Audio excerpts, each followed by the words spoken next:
Welcome to PG6's channel. This is going to be a follow-up video to the video that I filmed a long time ago and here recently posted. And that was the AR versus the AK. And I entitled that one from the AR guy's point of view because it really is. When I made that video, I was hardcore into AR-15s. You couldn't talk me out of it. I've kind of changed my thinking a little bit since then. And this is going to be more from the AK guy's point of view. This is not a real AR-15. This is a rubber duck, and actually this isn't even a rubber duck. This is a plastic duck. It's the one that came before it. It's basically like a training aid. It's serving as our AR-15 to look at for the purposes of this video. In the back there is my AK-74. And, you know, I hear a lot of people talk all the time about, well, the AK-74 versus the AR-15 is a lot more of a fair comparison. And, well, really, the AK-47 versus the AR-15 is a fair comparison, okay? I don't get how people get the idea that 7.62 by 39 is somehow the magic bullet and superior in every way to 5.56. It's not. I really don't like 7.62 by 39. It's for the weight you're carrying in the 7.62 by 39 ammo wise, you should be able to carry like 308. Excuse me. Sorry, allergy season is in full swing here. Anyway, the weight of the case doesn't make any difference on ammunition. It's the weight of the bullet. Having a 30 caliber bullet really makes 7.62 by 39 considerably heavier. And I'm talking about, you know, the amount of ammo you can carry. You can carry more for either one of these guns than you could a 47. Pardon me again. Okay, that's better. Just sheer mass of the bullet.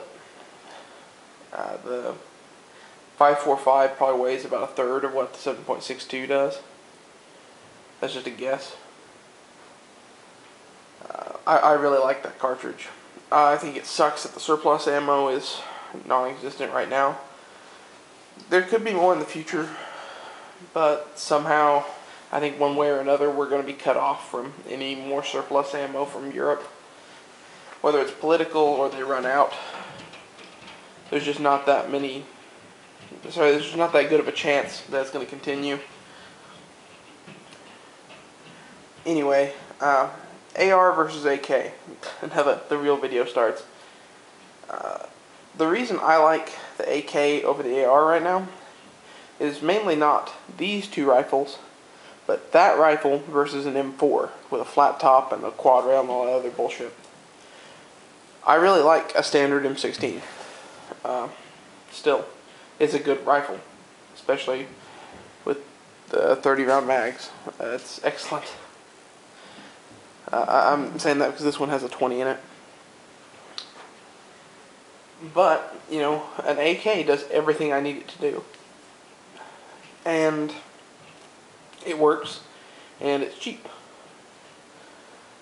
It has a lot of benefits over an AR. This AK is a Franken gun. It's one of the parts kits they bring in the U.S. and then assemble here. The Polish Tantals have always been kind of the Cadillac of that type of gun, though. I don't know why, but usually people like Sentry pay a little bit more attention putting one together. They usually put very nice triggers in them. It's just kind of the way that goes. Once they started putting the correct barrels in them, these are very good guns. And in case you didn't know this, all of the Sentry guns with the bad barrels, the barrel is almost black and the rest of the gun is gray.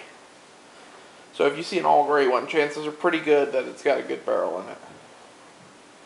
For some reason, that batch of barrels was also a totally different color than all the rest of their parts. I actually had one of those and mine shot okay. I never had any keyholing or anything like that. And then this newer one, aside from the stock being a little stiff to fold, it's a good gun. And the only reason I say it's stiff to fold is because you can't just, shake the gun and it flies open like they used to. I'd imagine you could probably fix that somehow. I'm just not that into it. Magazine cost is a huge issue for these. I'd say it's probably one of the bigger issues between the two guns in reality. Because you can get P-Mags for $13.99 at my local shop, and you can only get those for about $40 online. And that isn't even the highest priced one. Those are just Bulgarian mags. These are PK-74 mags. These are like $75 to $100. Okay? And you're not going to find a 30-round AK-74 mag for less than probably $35 or $40 nowadays. If you do, you're very lucky.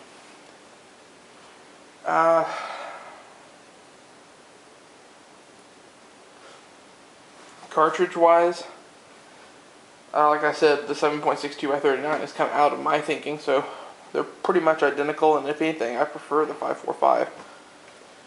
Cheap, light, disposable cases, poison bullet. They call it that because it has that hollow cavity at the front of the bullet, so it just fucking explodes when it hits shit. It's pretty good. Okay. Other than those reasons, I mean, the reason I like the AK is because there's really not much to bolt onto it. AR-15s, the reason they cost so much is because you buy a base rifle, and then you're like, well, I need a quad rail, there's $100. Well, I need a red dot sight, there's $500. Well, I need a mag pull this and that, and there's another $400. It's just like a stacking of shit that ends up you have a $3,000 gun. When, you probably could have bought an M1A or something like that and probably been happier in the long run. I don't know. That's just kind of my feelings on it right now. If I was going to tell you to buy any gun, I'd probably tell you to go buy an AK-74 or maybe go buy an M1 Garand. There's a lot of reasons for the M1 Garand, but it's going to be worth more in the future. It's an awesome gun. It works. It's just as viable a weapon as these are, in my opinion.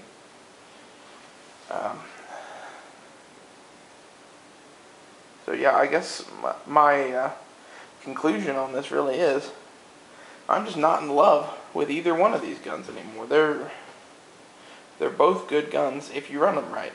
And if I was going to Afghanistan or something like that, I would be running a flat top with a red dot sight on it, and I would be running a 16-inch barrel, but I'd have mid-length fixed iron sight, no quad rail. I'd have MOE handguards, a vertical grip. I have a Myad grip, CTR stock, bad lever, Magpul trigger guard. Probably the new Magpul metal backup iron sight. Then maybe like a Surefire mounted on the side, and that'd be about it. Okay, there would be no quad rail, there'd be no AFG, there wouldn't be a fucking laser bolted to the damn thing, there wouldn't be a big ass scope on it.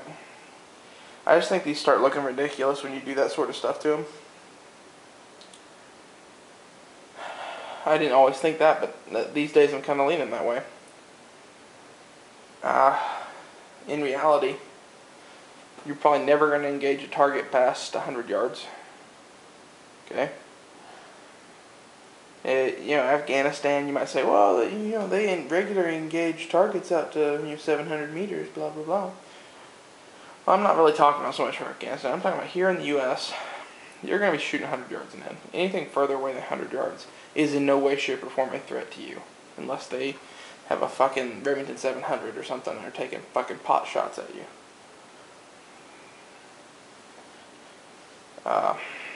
That's just my opinion.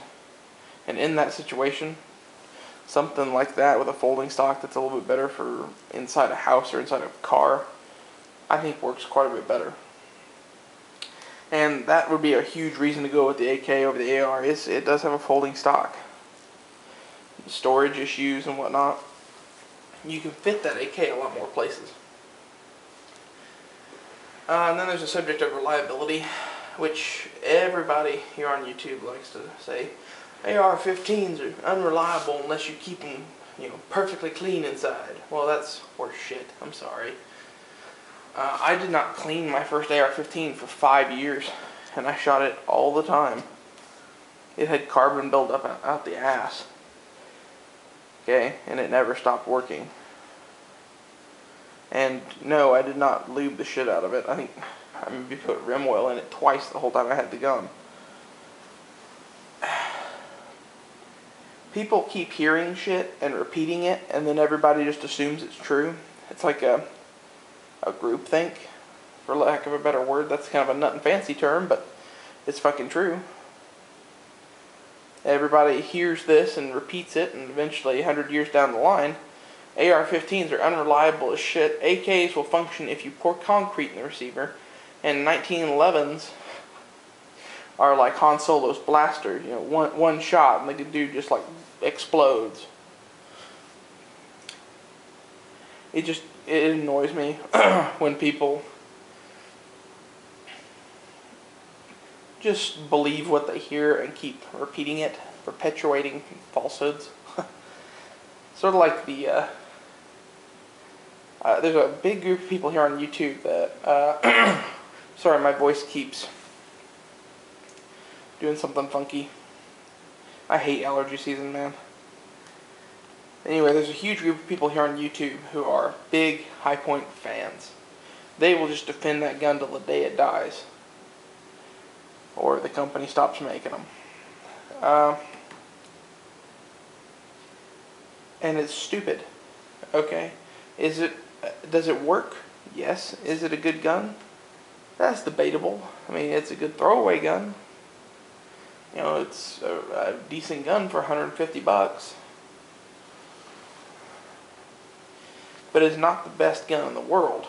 And the group of people I'm talking about who keep talking about it, they'll just fucking lie out their ass about the thing and say how fucking great it is. I've had people in my comments section regularly telling me that a Hi-Point is every bit as good as a Glock. And that's not true. Hi-Point is a decent little gun, but you can't compare it to a $500 gun and say it's the best thing out there, because it's not. Okay, it's not even the best gun for $150. And the same sort of thing is happening with AR-15s and AKs. Really, the guns are just about fucking equal. But there's this huge thing on both sides that think one or the other is crap, and in reality they're both good. As far as one being better than the other, I would take either one any day of the week. Okay? I would be very, very particular about either gun as to where it came from, who built it, things of this nature. I would care more about the quality level of the build of the gun than I would about the type of the gun. I would rather have, the best AK-47 on the planet than the worst AR-15, let's put it that way. If my choices were an Arsenal AK or a DPMS Oracle, whatever you want to call it, I would be picking the Arsenal probably. But if my choices were between Rifle Dynamics AK and Troy Industries AK or something like that, or Daniel Defense or any really, really nice AK. Sorry, AR. I'm getting all mixed up here. It would be a very hard choice. I don't think I'd be able to choose one over the other. They're both really nice guns. But if you're on a budget, you can get AKs and AK ammo generally cheaper than you can ARs and 5.56. Generally speaking. But you're going to pay a price on mags for that. But how many mags do you really need? for me personally, start out with 4. Maybe try to increase that to 12 eventually, and then maybe have the pie in the sky goal of doubling that to 24 or something. That way you have, initially the minimal set of mags you'd ever need. And then the next stage of 12, in my opinion, is just a good amount to have on hand.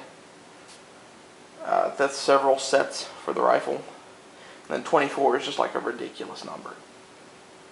Okay. AR-15s, the mags are so cheap. Having 50 mags is not unreasonable. You could go buy a case of P-mags for what it would cost you to buy a dozen of those. They're pretty close. Anyway, that's kind of how I'm feeling about the two now.